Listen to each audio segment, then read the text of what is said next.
आई-बाबांबद्दल 2 शब्द. आई-वडील या आपल्या आयुष्यातील अशा 2 व्यक्ती आहेत, ज्यांचा आधार मुलांना ती लहान असो की कितीही मोठी असो, कायमच आपल्याला आई-वडिलांचा सपोर्ट लागतो.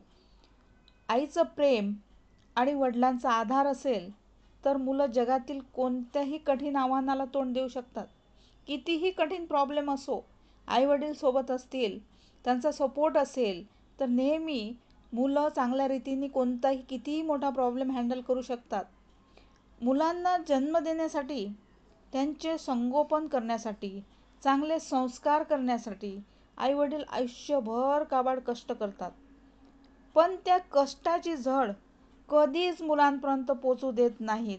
कधीच मुलांना असं वाटू देत नाहीत की तुझ्यासाठी आम्ही हे केलं ते केलं. कधीच त्यांना दाखवून देत नाहीत.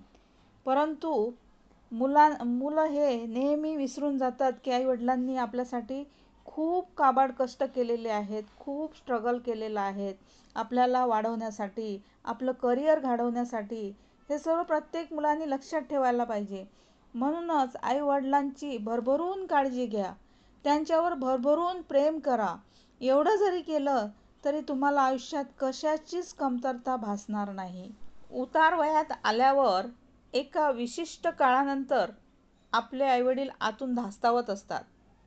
वाढतं वय आणि हातून सुटत जाणाऱ्या काही गोष्टी त्यांना आपण परावलंबी होत आहोत याची जाणीव करून देतात. काहींना ते सहज स्वीकारता येते, तर काहींना ते प्रचंड अवघड वाटू शकते. आता अशा वेळी अपत्य या नात्याने आपल्याला ती फेज योग्यरित्या समजली पाहिजे.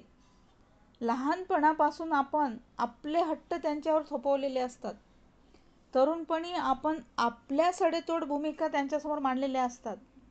त्यामुळे आपण हक्काने आपली चिडचिड, राग त्यांच्यासमोर व्यक्त करत आलेलो असतो. पण आई वडील उतार वयात आल्यावर अपत्यांनी ही भूमिका बदलायला हवी.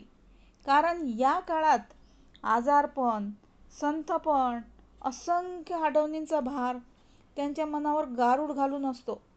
आसपासची त्यांच्या वयाची त्यांना सोडून गेलेली माणसं त्यांच्या दुःखांचं कारण असू शकतात. ते आपण समजलं पाहिजे.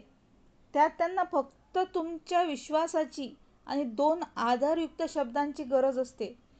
अशावेळी तुमचा आतताईपणा, राग, हट्टीपणा त्यांना डिप्रेस करू शकतो.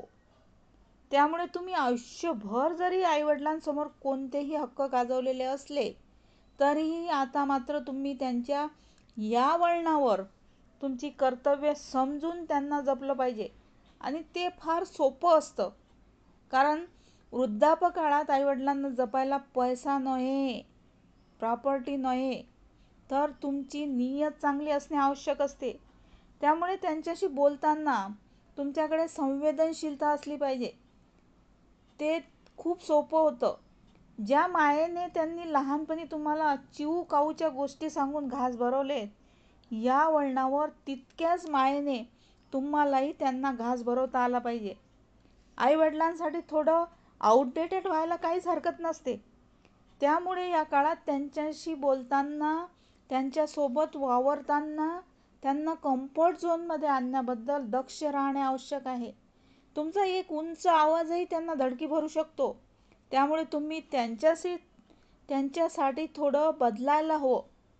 इतकंच त्यांचं हसू जपायला पुरेसं असतं. धन्यवाद.